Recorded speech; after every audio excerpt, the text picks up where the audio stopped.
Welcome, everybody. We'll just take 30 seconds and let everybody come on in, and then we'll get started.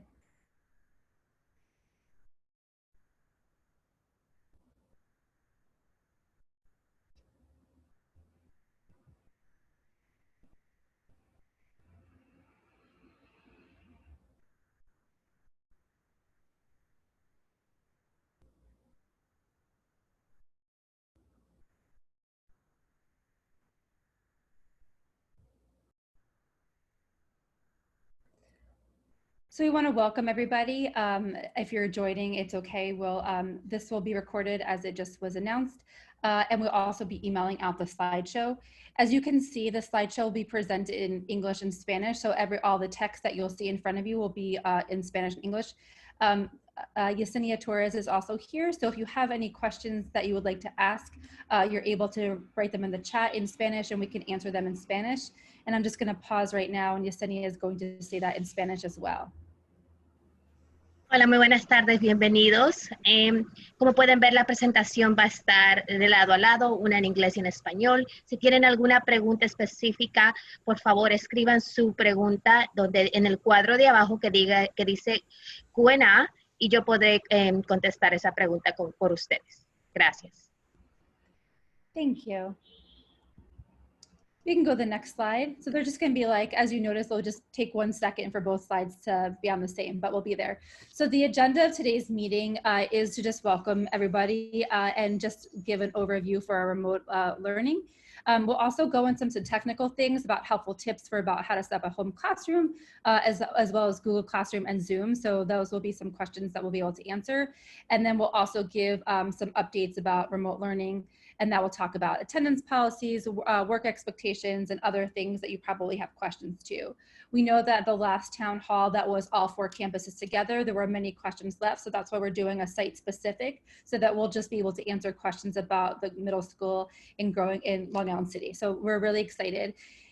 In normal years, we would all be in the cafeteria and talking and doing this together, but we're be able to just do it from the comfort of our own home.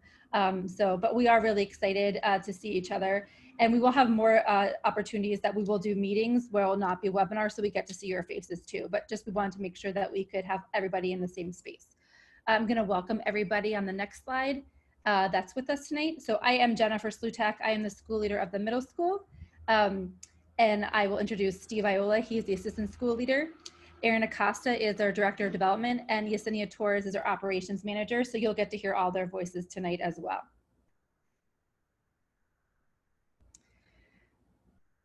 One of the things that was really important to us as we thought about reopening, and just as across all campuses for all the leadership, to really think about what reopening meant in this time of 2020 when we're living through a pandemic. And we wanted to make sure that we were really thinking about student needs and your needs. And everything that we have been doing over the summer has really been for you as families and for students, and to keeping everybody safe.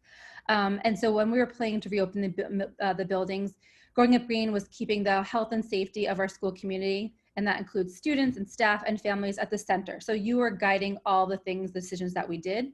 We acknowledge the shared trauma of our community, that our community experienced, and will lead with patience, compassion, comfort, understanding, and collaboration.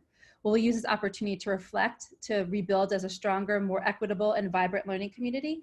And it's just really, really important to us. Steve and I have been working together for, I think, 6 or 7 years.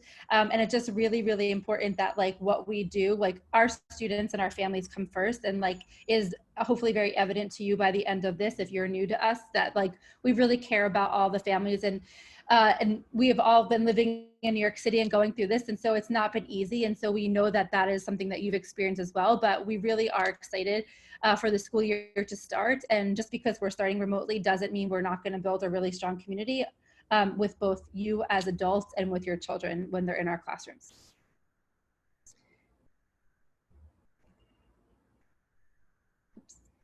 Oops. Sorry, a little technical issue. We'll go with the guiding quotes. So if you see there, so as we've been working with staff, we're in our 2nd week of professional development with our teachers. And so as we rolled out this to teachers, really just want to think about these 3 quotes and just keep them in the center of our mind, that the method may change. So the teaching method may change, but the but the teaching is still going to stay, meaning we're still going to be the people that we are. We're still going to be the educators that we are. We're still going to care about your kids and educate them in a way. And the method, meaning we're in our computers, might look a little bit different as opposed to being a person, but that core of who we are is going to stay the same. The second thing, thinking about equitable and the mission statement, this next quote goes to that. In these times, I hope we don't reach for normal, they'll reach for better. And so I think, as we mentioned probably in one of our previous meetings, that the world is going through, or our country specifically is going through a lot of change, and a lot of inequity that we always knew was there has really come up to the surface. And we are not a school that is going to ignore that inequity and really just try to do better, and how that can look for our school community. As teachers and as staff, and as working with students and families, of how we can make current systems even better. And that's something that we're really being reflective of our practices to make sure that we're reaching every single family. And you'll see some of those things that we've built into our schedule, and about even just getting devices into families' hands and getting internet into everybody's house, so that we really can do things better than we were doing them before as a school and as a community. And the times are uncertain and community is not. And I probably said community 6 or 7 times, but it really means a lot to us. And it's just really important to us that we're always coming together and thinking about making decisions based on everyone's needs. Some important dates to keep in mind is that the first day of school is September 8th. Normally, Growing Up Green does start before Labor Day. This is different. We wanted us to just pause and just wait till after Labor Day and be more aligned with the DOE for this year because of all the circumstances that we have. So the first day of remote learning is September 8th. The first day of blended learning is tentatively slated to October 13th. And so we will reevaluate that as it goes on, and just making sure New York is still a safe and healthy place to be, and what's in the best interest of our community. We're also keeping close watch on what the DOE is doing, so making sure that that we're taking cues for them as well. They right now have said that they're opening up, but again, I think it's a very fluid situation. So what we did really want to make sure that we're in a really good place before we opened into blended learning, and that will start on October 13th tentatively. The next part of this, though, our presentation is just going to go over actually what remote learning looks like. Most of this presentation is dealing with remote learning. We are going to have a future workshop where we are going to deal with hybrid learning and touch upon that. But we want to get everybody settled first. We want to really make sure everybody feels very secure what the first couple of weeks or first month of school will look like in a remote setting. And so these slides really do speak to remote learning. So if you just turn that part of your brain of what the hybrid part is, save that for a little bit and just focus on what the first month of school is going to look like when we're talking about remote learning and everybody being in their own homes. So the first part that we'll go over is what the live interaction is going to look like. If you were a student or a family with us last year, we already had live lessons every day, and this is going to look even more robust than it was looking last spring. Asynchronous assignments and what that means. And so just so buzzwords that we're saying, synchronous means when the students are on the computer at the same time and the teacher is talking live. Asynchronous is where students are doing work independently. They still are using the computer, but the teacher is not live. Right now we are synchronous. We are, I am talking to you and you're able to hear me in live.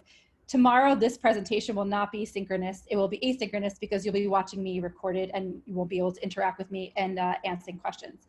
Also, I should have said at the beginning, the question and answer button is at the bottom. So if you have any questions along the way, you can feel free to ask them in real time and we'll answer them. A lot of your questions from the first that we did a couple weeks ago will be answered in this presentation, but you can feel free to put more questions in the chat as we go. And the last thing that we'll speak about is student and teacher connections and what that will look like, how we're going to communicate with you at home with our teachers.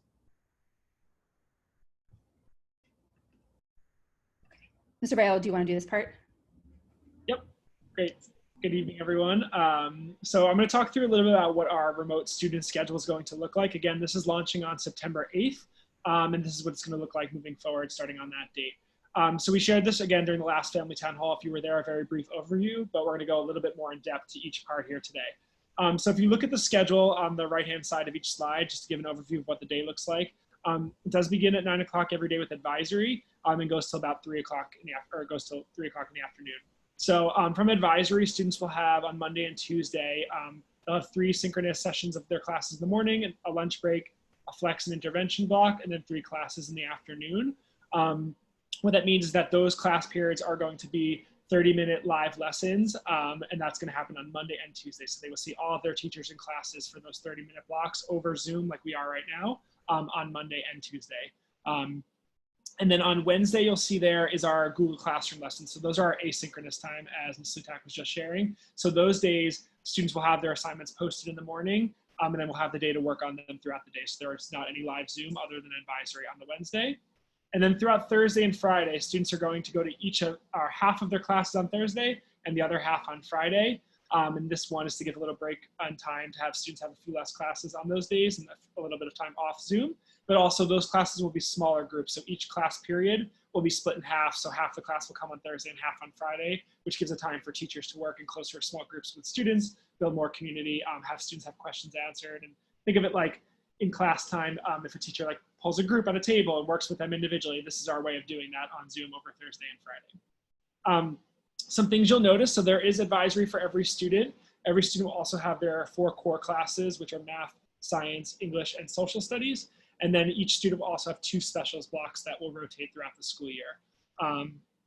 We did have a previous question at one of our town halls about the physical fitness component. Our 7th and 8th graders are both launching the year with PE as one of their specials blocks. So you'll see that on their individual schedules when we send those out next week. And then we'll also, for our 6th graders, we're going to start with health class, but there will be a fitness day or 2 built into the health class component as well. So there'll be plenty of activity days for all of our students. In terms of support services, so for our students who have IEPs or different support services, we do have that flex and intervention block built in the afternoon. So that time is going to be used for all of our students to get extra support. That will be when some of our sets time happens, our Read 180, Math 180 programming, but also for all students who need extra help and support. That is the time for teachers to work with even smaller groups focused on different skills that they want to be working on with teachers with students during that time as well. That's going to launch a few weeks into the school year, so stay tuned for more information about that once we get the school year off and running. We also received a question from the last town hall about student grouping. So for this year, and as long as we are remote, students will have one group that is their advisory group, and then they will have a different group that is their class cohort group that they will see all of their classes with. So in the past, we do have individual schedules usually when we're in the building for our students, but for the remote learning world, since there's a lot of other logistical things going on, we're going to have our students stay in different cohorts throughout the day. So again, their advisory will be one group, and then their class group for their other periods will be another group. And again, that is the plan for remote learning as long as we are remote for now. Next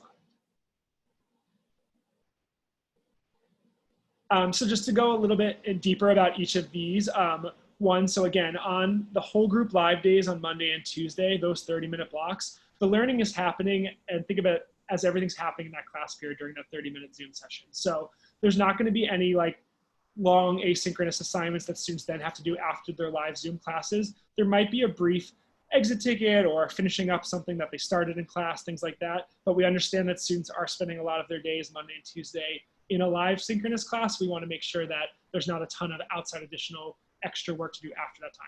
Again, it might be a small assignment to finish or something like that, but the learning is primarily happening during that class time. The Google Classroom Wednesday days, that is the time where students are going to be working more independently. So that might be completing a longer project, watching a video and completing an assignment after. And those assignments on Wednesdays will be posted every morning at 9 for all classes and will be due by the end of the day. So students can follow their regular schedule and do each assignment as they normally would see their classes during that day, or they can manage their time and you can work with them as their family to figure out what's best for them on those Wednesdays. But everything will be due for those days by the end of the school day at 3 o'clock. For the small group live days on Thursday and Friday, similar to Monday and Tuesday, the learning is primarily happening during the small group session. Again, there might be a small additional assignment of like an exit ticket or finishing something up, but there will not be a large additional item to work on after a small group live class as well. We're going to pause there and just give you time to digest all of that. And so if you want to write any questions, I see so many familiar names in the participant list, so that's really exciting. So thank you for being here. But we can just pause for about 30 seconds if you want to write a question. Just let us know. We can wait for a second, and if there's anything.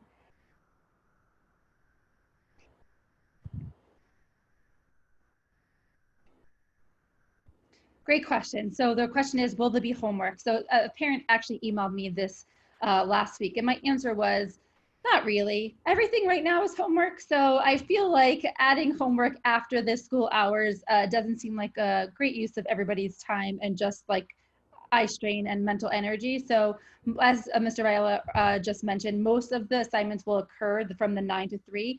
Does that mean that some specific assignments will need to be finished or continued working on later in the day? Absolutely. But for the most part, it should not be an expectation that your child is on the computer from 9 to 3 and then has an additional 1 to 2 hours of work after that 3 o'clock time. We really are trying to make sure that we are meeting everybody's needs and that we know that that will be really challenging. And just, we don't want kids to be staring at computers all day long, the whole day. So really think that. Great. We like that you agree with that. So that's what we think. I think there's positive feedback from students and from families. Some other questions.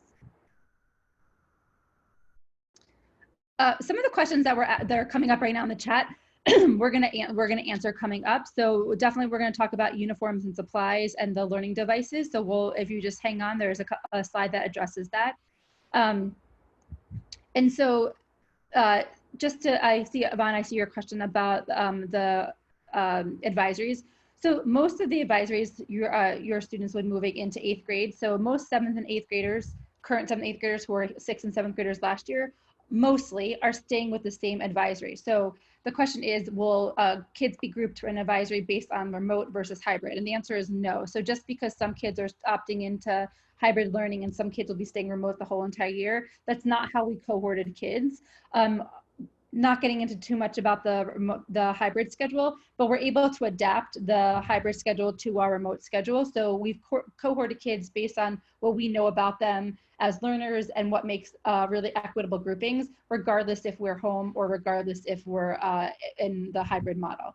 So you won't be both, like, so if just like there's 10 kids that select in-person learning versus hybrid learning versus 20 kids who have selected only remote, we did not group kids that way. So don't have to worry about that. Ms. Sluchak, I think most of these other questions we'll be answering in the next slide, so we probably can go on. Awesome.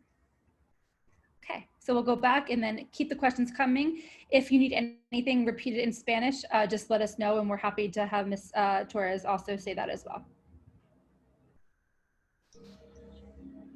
So the next thing we're going to talk about is setting up a home classroom. So we know that obviously we're not in the building and that all of the learning is going to be happening in your house. We want to give some tips just for things that you could do as a family to make sure that your student is set up for success on day one for remote learning.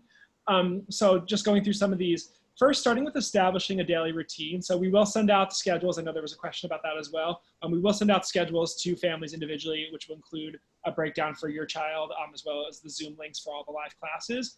So once you have that, I think it's a great idea to sit down with your family, with your student, and figure out when is a good time to take a break, right? When is a good time to get outside? When are you gonna eat? Do you need a snack at this time? When are you gonna do any physical activity? So once you have that, it's a great idea if you can print it out or have it somewhere posted and figuring out some of those things so that students are in a routine. For middle schoolers, we know, right, that it's best to be in a routine as best you can throughout the week.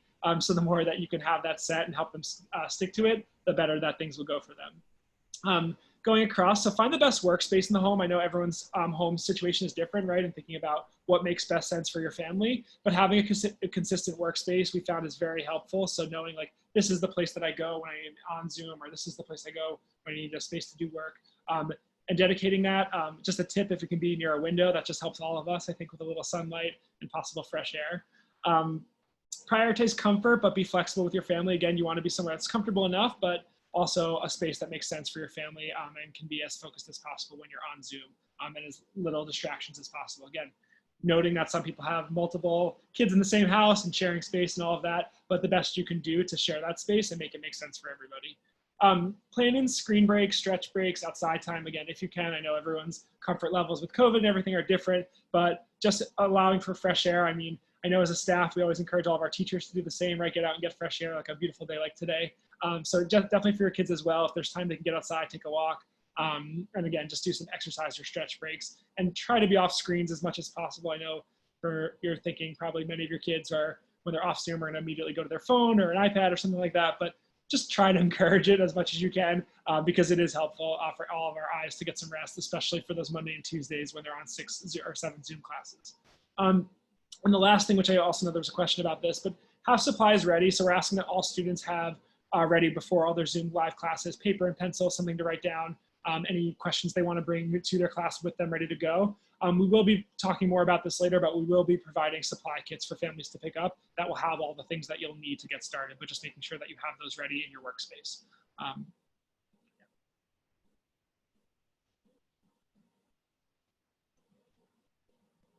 Great. And as we go, if you need support, if you're finding your child's having a hard time and you're working with them on that home classroom stuff, definitely reach out to us and we'd happy to support with that, whether it's their advisor or one of the counselors, whoever it is, to help get through and help make that easier for you and your family. So now we're going to transition a little bit to the tech side of things. Again, we will be sharing out this presentation, so the slides and the video recording both, and we also have a student-friendly version of this about the tech setup that we're going to be sharing out with schedules next week. So just know that if you miss something, don't feel like you need to take a picture of every slide of all the different steps here, because there's going to be a lot of information about the tech setup. So we're just more of giving you a brief overview so that when you actually go sit to do it, or your child goes to sit to do it, you have a sense of what they need to be doing. So our platforms for online learning, our main platform is Google Classroom. So one way to think of Google Classroom is sort of the home base of where your child needs to go to find any bit of information that they need to know for online learning. And that's accessed using their school Gmail account. So a couple things about that. Every student has a Gmail account that's been set up for them. If they have been at Growing Up Green from either our elementary school from 5th grade, or if they are returning 6th or 7th, which are now 7th and 8th graders, their same Gmail account still works, and the password should still work. They should still be able to access that.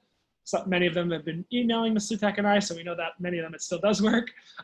If they need a password reset, we're going to talk a little bit later about how to do that, but just know that there is a way to do that. And then if your student is new to Growing Up Green, so if you're a new 6th or 7th grade family that's joining us, our advisors are actually going to be calling, and again, we're going to talk more about that later, but they'll be calling to give you the information with your student's email address and password to get in. So don't worry, we have you taken care of for that. But once students are inside their Gmail account, this diagram here shows it's pointing to what we call the waffle icon. It looks like 9 dots there, but that's how students actually access Google Classroom. So if you click there, and then you can see the little classroom icon there, that little green and yellow and white icon there, that's where students actually enter Google Classroom. And again, this is where they're going to go visit to find out all of their classes, assignments, things like that. And a few things about this, we encourage students to check their Google Classroom and their school Gmail account at least every morning and multiple times throughout the day if possible, because there's going to be a lot of important updates shared from teachers and from us on both platforms there. So we're just going to give a little preview of what it looks like inside Google Classroom now.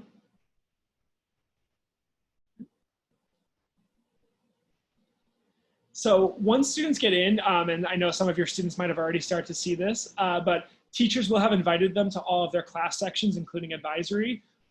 So students will see a little invite in here and they just click that join button. They can also do it directly from Gmail. There's a way that in your email, you can actually click join right from there and sign up for each class. Don't worry if they somehow don't make it in, teachers are going to be checking to make sure everybody gets in and we'll reach out to you to make sure. But it's pretty straightforward, but students will have all of their invites next week, by next week latest, and they can join in for all their classes. So it's really important that they click join to accept. And again, if you have any problems or a class seems to be missing, just reach out to us or your child's advisor and we'll get it sorted out.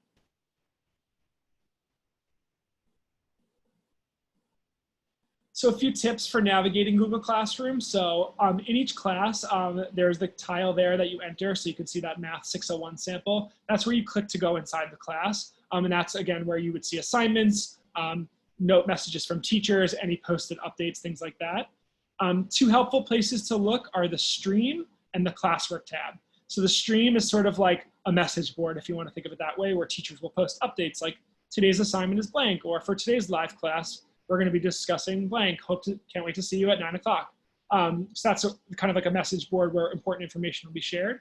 And then the classwork tab is where students will see any posted assignments. So they can click that. And when they go inside there, that'll show any assignment that has been assigned to them. And what's really nice about Google Classroom is that teachers will make an assignment and then it'll create a copy for each student. So they'll have their personalized copy with their name on it, ready to go to complete right in Google Classroom.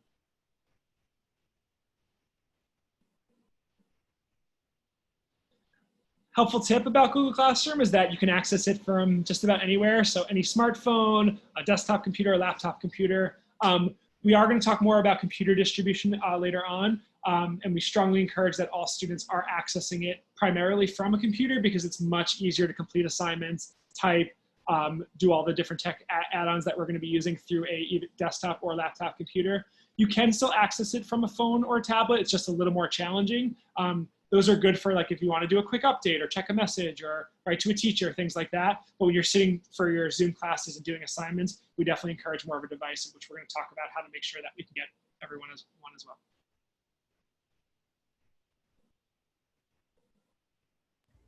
Okay, so that's the first. So as Steve just said, the Google Classroom component. The second component that's making all this work is Zoom, and which we're using right now. So you all get high marks for getting to the Zoom room because you're here, so you know how to do it. So that's great. So we are going to be using Zoom for our live classes. So that will happen on Monday and Tuesday for the whole classes, and then on Thursday and Friday for the half groups, and then every single morning for advisory and every time after lunch for the flex intervention period. The links will always be posted in the schedule. So people are asking if you'll get your specific schedule. Absolutely. We're going to email all that up next week, and inside each individual schedule will also be the links that will go to the Zoom.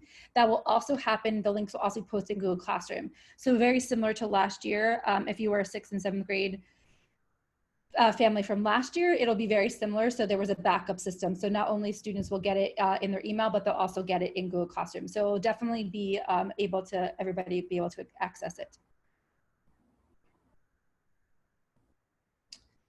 So with Zoom, as we know, so one of the reasons, just making sure that we want students to be able to interact with their teachers as much as possible. The feedback that we got both from our teachers and from families was they wanted more time in smaller groups. Last year, we only offered 2 sections of each class. This year, we're dividing students into 4 sections, which is like a normal class period, around 20 to 24 kids. So your students are gonna have way more face time with their teachers, and we're really excited about that.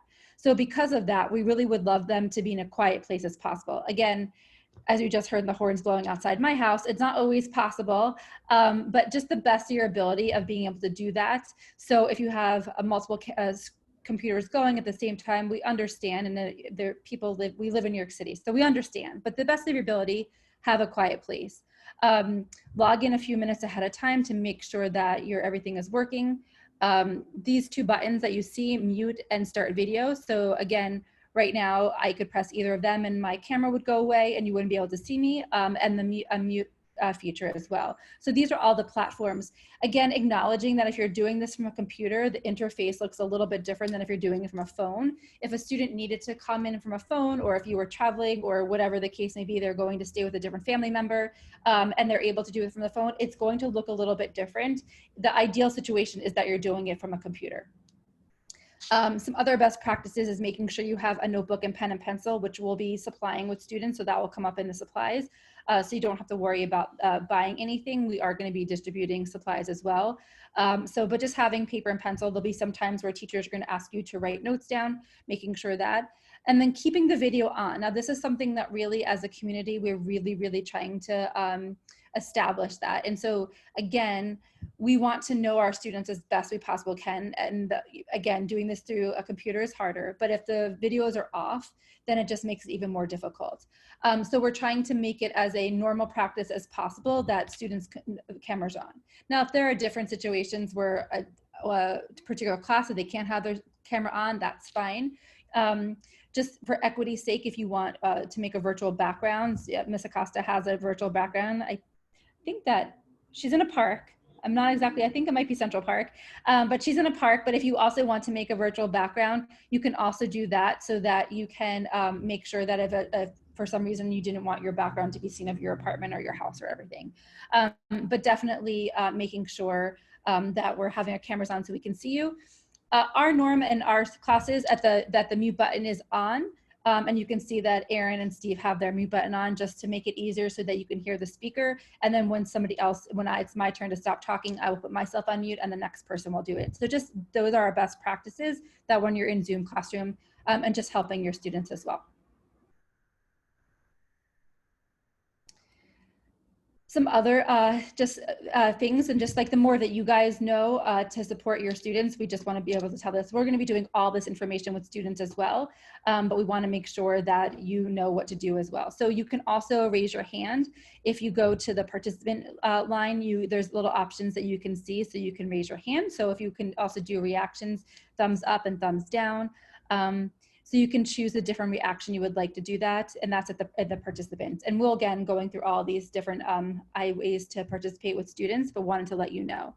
And so it doesn't always have to be verbal communication. You can also use the chat feature. Right now, because we're in a webinar, there's the Q&A feature, which we asked you to do, but you could also chat us in the chat feature as well. And students will have that ability to do. They won't have a Q&A feature in the classroom. They'll just use the chat feature, and they can always reach out to the teacher as well. The next section, we're going to start going through some of our policies. So these are all policies that you would probably be very familiar with if we were in the building, but we just have to modify them a little bit or just reiterate them for what that looks like for remote learning. So we're going to go over attendance and lateness, advisor communication, technology support, which I know there's a lot of questions going on, student work and grading, online safety and uniforms, and student materials. And I think all these were questions that are waiting for us. Am I correct, right? You guys are nodding at me, so yes. Yes. Do I need to pause before we go on before that? Were there other answers that pertain to this section that we want to answer before Sorry, car in my neighborhood. There was one question about the Google Classroom chat that I thought we could answer now before we go into the next section. Great. It's actually about Hangouts in Google Classroom, that it didn't allow, I guess, parents to chat with their kids. Right. Will parents be allowed access? So my thinking, and I will get clarification, but my best guess of the answer of why you can't is because if you don't have a growing up green email, that students are only allowed to chat other people who have growing up green emails, because they can chat the teachers and the adults and they can chat each other. My guess is that because you don't have a growing up green domain email is why you can't, but I will get clarification. That is my best guess on why that is. And just to add on to that, I think also the other part, I know there is a feature of Google Classroom to have the parents have access to the Google Classroom, but that's not something that we have done in the past for our middle school students, right? Helping to build the autonomy of helping them take on more independence of owning their work and their grades and everything like that. So I think we will definitely talk more about in a minute about the advisor's role and how you can use your advisor as a point person to check in about student progress and things like that throughout the school year. And then there's a couple of just really smart questions. I have 3 students attending. Can they use headphones so they do not disturb each other? That is a great idea. We're also going to be purchasing some headphones so that when we do a supply pickup, if that's a supply that you need, that we'll have some available so that you can have them and you can use them so that you don't hear your whole family's lesson. That would make sense to me. I think the rest of these questions you'll be answering in the next few slides. So. Cool. Great. And then there'll be class testing. This one we could answer now before, but we go to that one. Is there any class test or regions testing? So we're just waiting for official. They have published the state testing schedule. They have published it in like normal years. Again, last year they did cancel the regions and the state testing. They did publish the calendar with updated dates for the spring 2021. So again, that's just right now, yes. As far as classroom assessment, we will definitely be talking about what grades look like and what a classroom test look like as well. So more information that will come as well. But right now, that is the state test and regions are slated to happen in the spring. Again, we'll keep on a lookout for what actually does happen. Great. So moving on to some of our updated policies. So this one's really important, student attendance and lateness, right? So just thinking about what this looks like in the remote learning world, obviously because it's different than when we were in the building. So first thing is that daily school attendance is going to be taken each morning during advisory. So it's super, super important that students are in attendance for advisory every morning at 9 a.m. That goes from 9 to 9:20. So to be counted as present for the school day, that is the time that we are going to be taking our school daily attendance. After that, our operations team, Ms. Torres included, will be making calls to families to the same way we'd be doing in the building if your student didn't show up to school. And we'll be checking in to see what's going on and make sure everything's okay, and reminding to come back and join our online classes.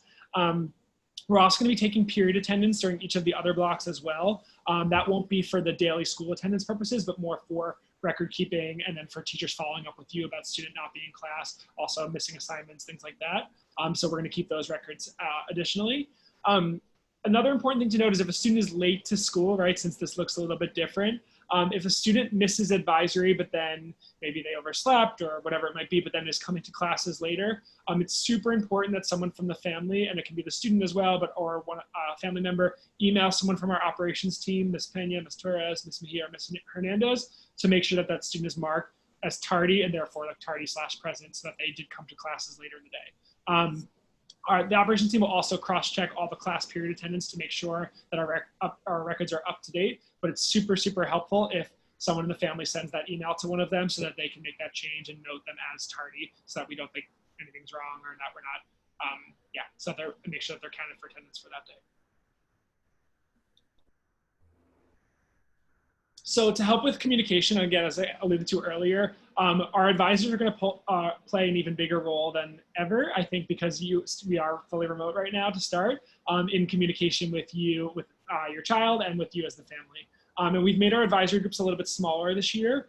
So there are 8 different cohorts per grade. So each advisor is about 12 students, which is really nice. So it gives all those 12 families to have the chance to have that advisor as their point person. So that's been really great. And also just one thing to note is that we did, to one of the questions earlier, we did change our advisory structure this year so that all of the advisors for a certain grade are grade team teachers for that grade. So the 4 core teachers, the special area teachers for that grade, as well as the learning specialists will be the advisors for that grade. And again, the goal of that is that 1, to make the group smaller, and 2, so that those advisors are super aware of all the items going on for that grade, so they can be up to date on any information across the grade team that's going on for your child, to make sure that communication is really strong and clear so that we can help support you as the family. Since we know last spring there was a lot of questions about like, how's my child doing? What's going on? And we heard that and we understand that, and we're trying to do the best possible job with that. And we believe that having the advisor have this role within the grade team and smaller groups is going to be super helpful for that. So our advisors are actually going to be reaching out to you as the families in the next few days. So expect a phone call, email, everything from them. And what they're going to do is they're going to establish what the best communication method is for you. So if you say, my family likes a text every Friday just to check in and make sure everything's good and to see what work was missing or any issues that happened, things like that, they'll decide that with you and figure out what the best system is and establish that. That might be a standing phone call once a week. It might be an email, but we want to make sure that there is weekly touch point between every advisor and every family so that no one is left behind and that everyone is up to speed on everything going on at our school. And Mr. Viola, I just want to acknowledge that might be sad for some families and from some students that they don't have the same advisor as last year. We have some very sad teachers, but to Steve's point, like this is the most efficient way, that just to making sure that we're giving parents as one person to really communicate with who has all the information. And so the relationships that were built over the past couple of years, they're not going to go away. They'll still get to interact with those teachers that they were their advisors. We know those relationships were special. We just really want to make sure that every child is really supported and has a point person, and having somebody on their grade team makes it easier, and I think is going to better serve every single person. So we do acknowledge that might be sad for some people too. Great, so tech support. We also know that this was a challenge a lot last year of password issues or getting onto Google Classroom, so we want to make sure we're super clear on how we can help support you and your family with this. So first level of tech support, right? So if a student's having an issue with Google Classroom, Zoom, or an assignment, so something like they couldn't open an assignment on Google Classroom, or they got kicked out of the Zoom room and need to get back in. So those types of situations, they should email or contact their teachers directly, because their teachers will have the quickest answers to that information. So again, we're going to provide all their teacher contact info to start the year, but that is the best way to find out the answers to any of those questions. Any questions about one of our school laptops or a laptop in general, or a password reset, because we know this was a big issue, we've created this email account that is a nice, simple one-stop shop where you just send an email to helpdesk@gugcs.org and just explain who you are and what your issue is, and they'll get back to you very quickly. So a member of our operations team or our tech team will either reset your password or give you a phone call to talk you through if your computer froze or is overheating, all the different things that could happen with our technology. But these are the two best ways to get support with those things. When in doubt, if you send an email to the help desk, if it's any kind of tech issue, they will get you to the right person to figure this out.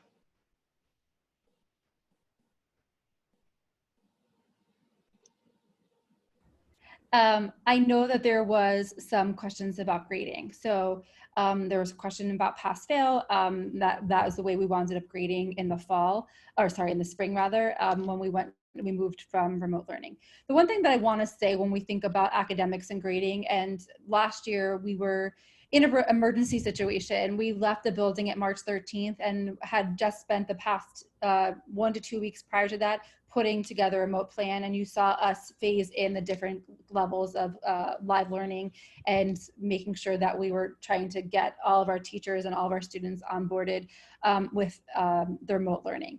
This time we've had a lot of time, we've had the summer to be able to think about those things and think about the things that worked really well. And we're not in an emergency situation.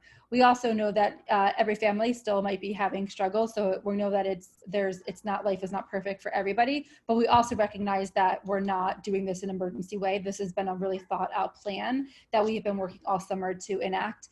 And again, being mindful of the needs of everybody. So that being said, students are expected to be in classes for all day, it's like school, right? So they need to be in class. It's not optional.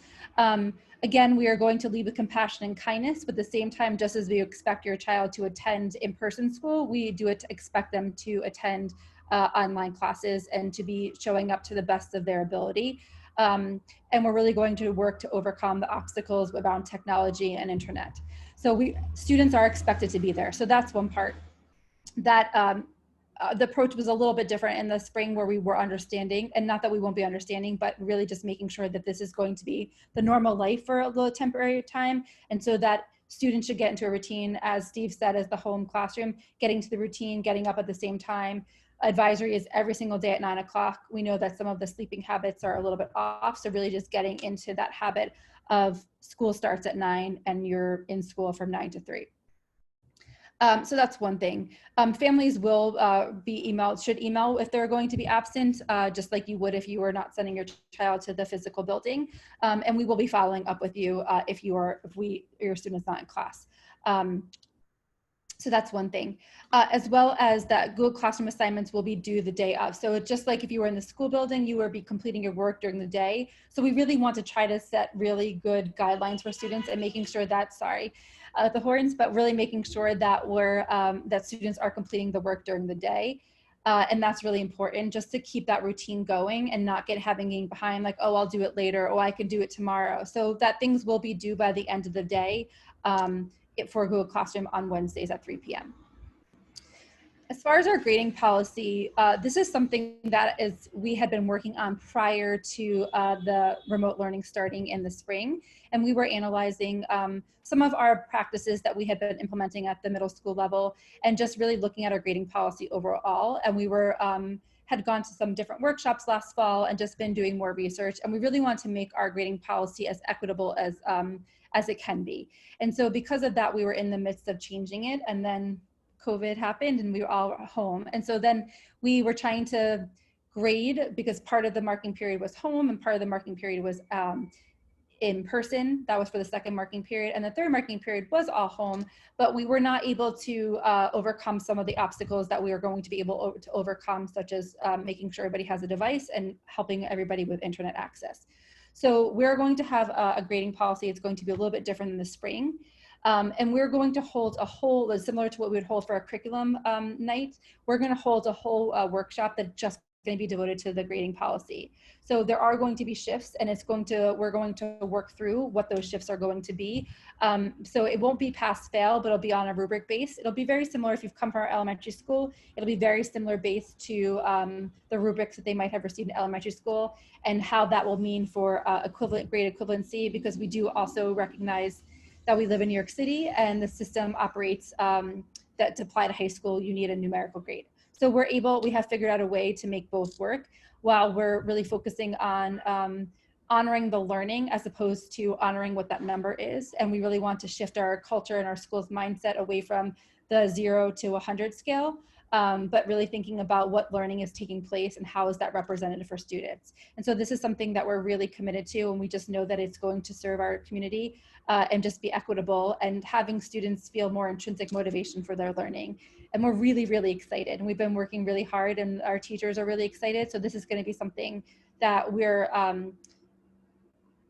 are going to spend a lot of time talking through with families, with students, and just didn't want to take up the whole time during this presentation about talking about grading, but we will definitely set a workshop probably the first or second week in September that will just be devoted to grading.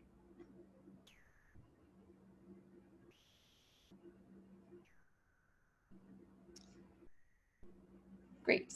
As far as online safety and uniforms, so while students are working remotely, students can wear their uniforms remotely. So if that makes your life easier and not thinking about what your child is wearing every single day, then they definitely can put on a Growing Up Green t-shirt, and that's great.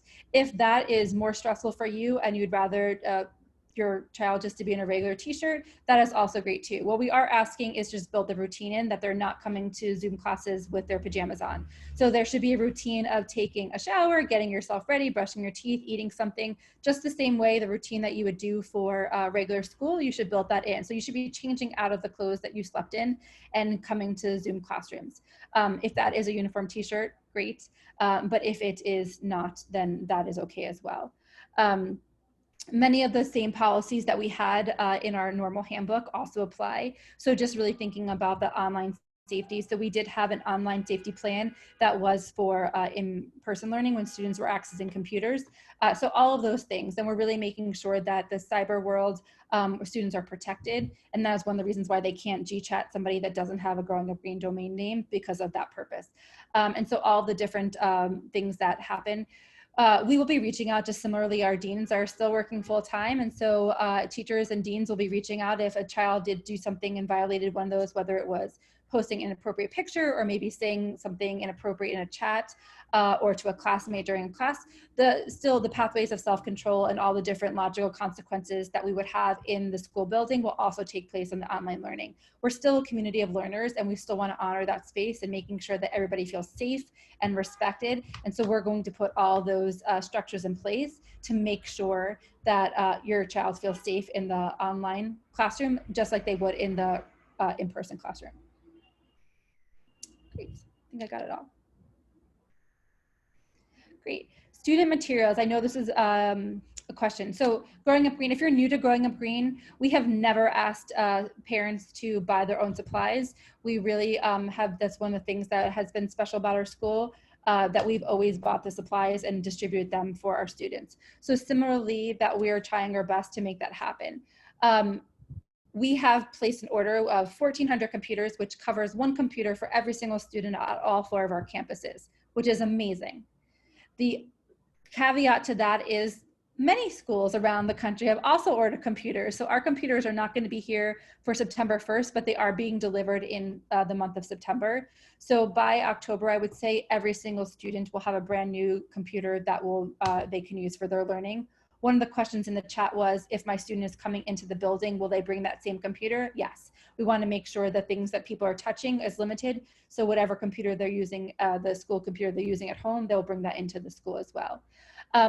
That being said, that bulk order will be delivered later in September, but we do also have our computers. We have some new computers, and we also have some computers that we were using last year. So if your student currently needs a computer, there is a survey that you can fill out requesting one. And right now it's a first come, first serve basis. So we're starting to distribute computers next week. A member of the operations team, so whether it's Ms. Pena, Ms. Torres, Ms. Mejia, Ms. Hernandez, one of them will be emailing or calling you to let you know when you could pick up the computer if you've already requested one. If you still need one, that you can also request one, and we'll do our best to get that filled for you. In addition to the computer component of it, we are also ordering supplies. So we're ordering notebooks, pens, pencils, colored pencils, rulers, sharpeners. the basic things that somebody would need to do to be completing their work at home, we're going to be in a bag that goes with it so that students will have some, some excitement for out school too. So everybody loves a sharpened pencil. Everybody loves new school supplies. I don't know a person that doesn't. And so we do also want to reinvigorate the love of learning and being excited to go to school. So that pickup will happen the week of September 8th, and that will happen after Labor Day. Again, this information will send out to each family to let you know your schedule. As your people ask, when will I know my schedule? When will I know my advisor? When can I come into the building? All this information will be emailed directly to students and to families. So that will be happening in the coming days as well. We wanted to have this first before we sent the email in isolation. But those kits will be available the week of the 8th. Great. So here's coming what next. So I started to say that already. So what's coming with next? You are going to get an email, I would say within the next week. So today's Wednesday. By next Wednesday, you'll have an email that will be sent to your student's address, as well as your email address with their schedule, who their advisor is, the reference guide, which encompasses all this information that we just talked about and all the important dates. Also in the next week, by next Wednesday, every single family should have received a call from their advisor. And if you do not get a call, please email me and Steve, because we want to make sure that we call you or somebody calls you. Every family needs a phone call. So that will definitely happen. So that will happen. So please, please, please let us know if you don't get a call from your advisor, because we want to make sure that you get a call. So that's going to be happening, I would say, within the next week, by next Wednesday. Future, in September, we are also going to have a blended learning town hall. So this one, we really just focused on remote learning. So again, at the beginning, I asked you just to put the blended learning questions aside for the moment. So we'll answer, just like we're answering all the questions about remote learning, we'll do that for blended learning as well. And then also, as I mentioned, a curriculum night, which will focus on assessment, and that probably will also happen in September. Just being honest, we would love feedback of, like, we don't want to overwhelm people. So how much time you need in between the webinars and the town halls, you can write it in the chat or send it as a Q&A or just email Steve and me directly. But any feedback, this is new for us too. And so if there's something that we could be doing better, I'd love to be the best version of that we can as a school. So if you have something that we could be doing better and communicating in a different way, please, please, please tell us. Also important dates that are coming up are student orientations, and this will happen next week. Again, we're sending an email out to students. We'll also CC you on it so that you know. We would have done this in any way for 6th grade students, making sure they get to be acclimated to the building. And usually we just did it for 6th grade students and new 7th and 8th grade students. But this year, because everybody's new to remote learning in September, we're doing it for all 3 grades. So that will happen next week at 12:30 each consecutive day. 6th grade will be on September 1st, which is next Tuesday.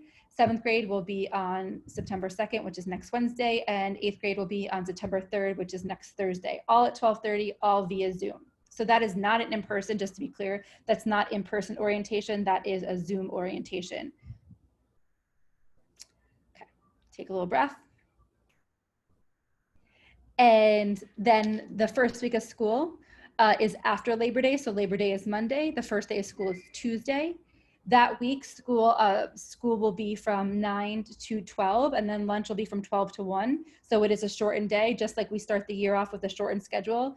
We don't want to overwhelm kids, so we'll have like half-day schedules for them for the first week. In addition, the reason why we're also doing it that way, our recess yard will be open for pickup for the supplies that I was just mentioning from Wednesday, Thursday, and Friday from 1 to 3. For that pickup time, you do not need to have a set time to come. You do not need to email us to tell us you're coming.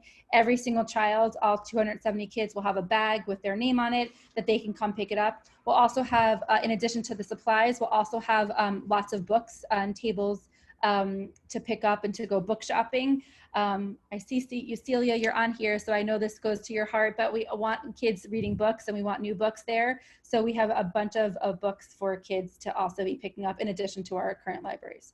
And then school will start our full remote learning that Steve went over, the 5-day schedule will start Monday, 9/14, and that will be a 9 to 3 schedule with 2 days synchronous, Monday, Tuesday, 1 day of Google Classroom, and then Thursday, Friday will be the half group schedule.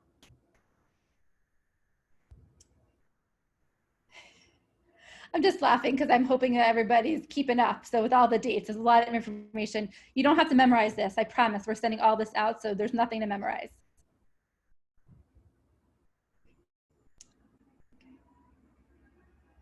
Steve, do you want to do that one? Or I already said that one, did I? Yeah, it's all covered already. This is just a fun graphic you'll see posted around our social media, but just a reminder for students about remote learning. So I think it's already been shared, but just keep an eye out, again, for those dates for next week. And again, the advisors will all call to remind your child, whatever grade they're in, and let them know what day they should be on and how to get the link and everything like that. So just look out for that call and look out for this graphic as well. Yes. Great. There's a question in the chat about, was Erin, you were going to address that. Great. Okay. Yep. Thanks, Jen. So hi, everyone. So lots of questions about all those upcoming distribution days. So step one, and many of you have already done it, so thank you, is the learning model survey choice. So it's the survey where you picked if you wanted your child to be 100% remote or you want to do the blended model, which starts in October.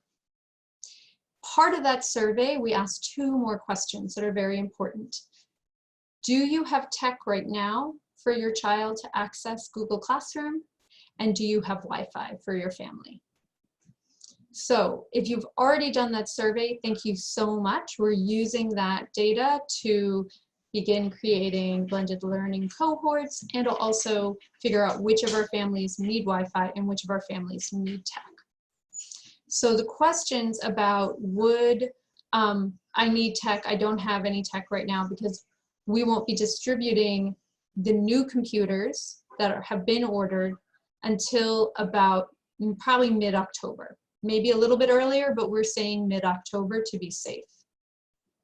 So I think Ms. Torres is going to put in the chat right now the link to the, yep, there it is. It's the link to the second survey. It's the Learning Model Choice Survey with the questions about, do you need tech?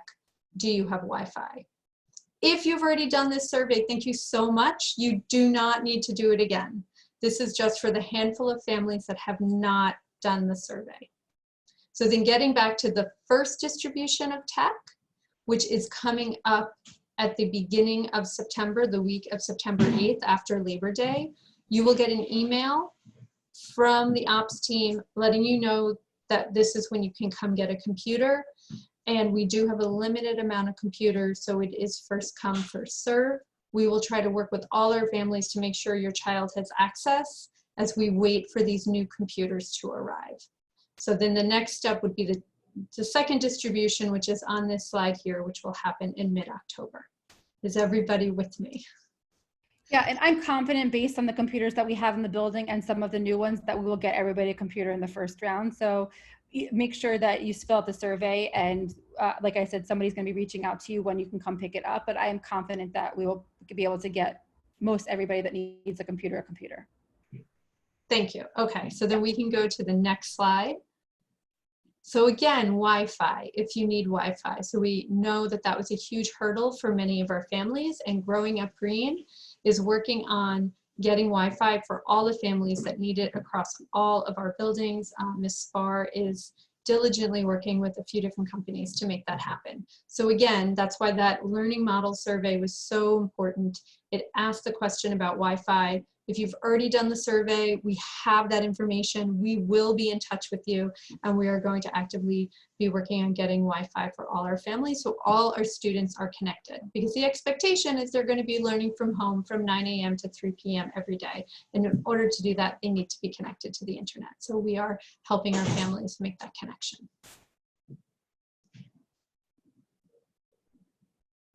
And we can go to the next slide as well. Oh, here we go. So there were a lot of really good questions from our last town hall, and we took all of those questions, like Jen said at the beginning of this, and we really looked at those questions when creating this presentation for all of you tonight. But this was a big question that was asked: childcare. Do we have a plan for families? Obviously, we're 100% remote until October, and then due to the CDC and DOH guidelines, we can only have so many children in the building. So there's many days, even if you pick blended learning, that your child will be learning from home. The DOE has started a program. They're calling it the Learning Bridges Program. It is open to all public school students in New York City. That includes charter school students. So we will include this slideshow in a follow-up email, but specifically these links. So there is a DOE survey. They're trying to figure out how many families need this service. So I encourage you to click on the DOE Learning Bridges survey, and you need to just let them know who your child is, the grade they're entering. You are in District 30, and you go to Growing Up Green Charter School. So you put that information in and you send that to the DOE. And then they will get in touch with you with next steps. And then the bottom tab there, you can visit the DOE Learning Bridges webpage if you want to learn more about the program. But they do realize that childcare is obviously a huge need for everyone in the city. So this is part of how they're trying to fill that need. Thank you. I'm going to unmute myself, and there's some of these questions I can answer pretty quickly, and so we can do that and then we'll end. So we'll answer the questions that are there. Whoever, Margarita, thank you for asking, will there be a makeup or recorded version of the orientation? That's a great idea. So yes, let me just look into the recording of that because students will be involved. So I just want to make sure that everybody has the waiver signed, but that's the only reason why I wouldn't record it. Just like this, we don't mind recording because it's us. So we just want to make sure that we can do that, but I will think about that. Rita, Miss Lamb, sadly, is moved with her family to Westchester with her two adorable little babies. So she will not be back this year. We love Miss Lamb. She loves us. She was very, very sad about it, but I think you'll be very, very happy with the new social studies teacher. It is one of our current staff members. Miss Motter is moving up from 6th grade and will be teaching 7th grade social studies. So she's not Miss Lamb, but Miss Motter is awesome in her own right. So we are excited about that, but we do love Miss Lamb. So that is that. What if you put remote, but by October you decide to be blended? So I would advise that you can switch. If you're blended, you can always switch to remote. That's not a problem. But just because of cohorting sake, that we want to make sure that we keep people safe. There's no reason of cohorting children into the building if we're just changing groups at any time. So you would just wait to the next transition. And that probably, I don't know off the date off the top of my head. If somebody does, they can correct me. But that will happen in October. That you can switch to, like, after the first cycle, you'll be able to switch. So you can always, there'll be different points to opt into blended learning, but at any time you can opt into remote learning. Rebecca Gibson, hello. Is there a parent-student meeting coming soon for 8th graders? Yes, Ms. Alcaraz is on it. And so we're just waiting for the school year to start to make that happen. Anonymous, hello. Even in a remote environment, I can imagine the school still needs some financial support. You can always donate money to Growing Up Green. Erin, I think, is going to be sharing information. But again, we are really, really mindful that some people have lost their jobs and that people are in difficult situations. So we are being mindful of that. Yes, you can always send a donation. Erin, what's the best way that you could make a donation to the school? Right now, if you could pause on making that donation, we're about to put up our new donation pages for the coming school year. And it'll be just a family contribution. So just as you did at the elementary school, you could make a contribution for this year. And obviously the contribution is going to cover different items like computers and all the school supplies. So yes, thank you very much. If you would like to make a contribution, we'd greatly appreciate it. Those pages will be live on our website in the next week and a half. Great. If you're going, you should email Eris Colgan for the elementary school orientation schedule for that. So if we can put her email, it's colgan@gugcs.org. So if you want to email her, Mr. Rail, if you want to put that in the chat for everybody, that'd be great. She could answer that question. And then TL, my cousin's name is TL, so maybe it's you. What education and curriculum does Growing Up Green use? So that's a way big question, but our units are teacher created based on Common Core and now next generation standards that are supported by different curriculums. So if you come to our curriculum night, we can answer that. If you have specific questions, you can email me directly. I love to talk about curriculum any day of the week. So I'm happy to always answer any questions about that. And the kids that go to school. Yeah, so if you are going into the building, we are asking students who are entering the building for blended learning to wear to wear a uniform. So thank you, Tanny, for clarifying that. It's for remote learning that we're not making it mandatory to be in uniform. Wonderful. I think just one thing to add about uniforms, we do have the options for uniform. We have the polo, and we have the dress up uniform. Because of this year and because the blended learning model will be a limited amount of days per week, we're just telling families just to worry about the polo and khaki pants for now. Don't go crazy with buying tons and tons of uniforms just yet. Again, with the uncertainty, we would hate for you to buy a series of all sorts of uniforms that you end up barely using for only a couple days a week or 1 day a week or something like that. So just don't rush to buy so many. We wouldn't want you to have your kid grow out of them before they can actually wear them. Wonderful. And if you have any questions at all, please just email Steve and I directly. There's our email address. We are happy to answer questions. We also are going to hold some meetings so we can actually see your faces and you can ask us questions directly. For this, we just wanted to make sure, because we were presenting a lot of information, we just wanted to make sure the technology from our part was really seamless. We really are excited to have this partnership with everyone. So please, please, please, again, we always are happy to answer questions, take feedback. If there's something that we could be doing better, we would love to know that. If we're doing things well, always, who doesn't love positive feedback? So I'm not gonna lie, it feels good to make sure that we're affirmation that we're doing things okay. We love your children. We're going to do a really great job this year, and we are excited for the school year to start. We miss them greatly, our 7th and 8th graders, and we're super excited to get to know our 6th grade families and students. So here we go. Yes. And the last question is, I know that there was a lot of questions about the computers, and I just want to reiterate that. I really am confident that if you need a computer to start the year, that we'll be able to get you one. I really am confident about that. And if you're not sure if the survey went through, you can email one of us and we can confirm that your name was on there. So if you are confused or not sure if it went through, just double check with us and we can let you know. We're going to end that for tonight, but please, please, please keep in touch, and we will be sending out an email tomorrow with all this information, as well as specific schedule information later this week. Have a great night, everyone. Thank you, everyone. Thank you so much for coming.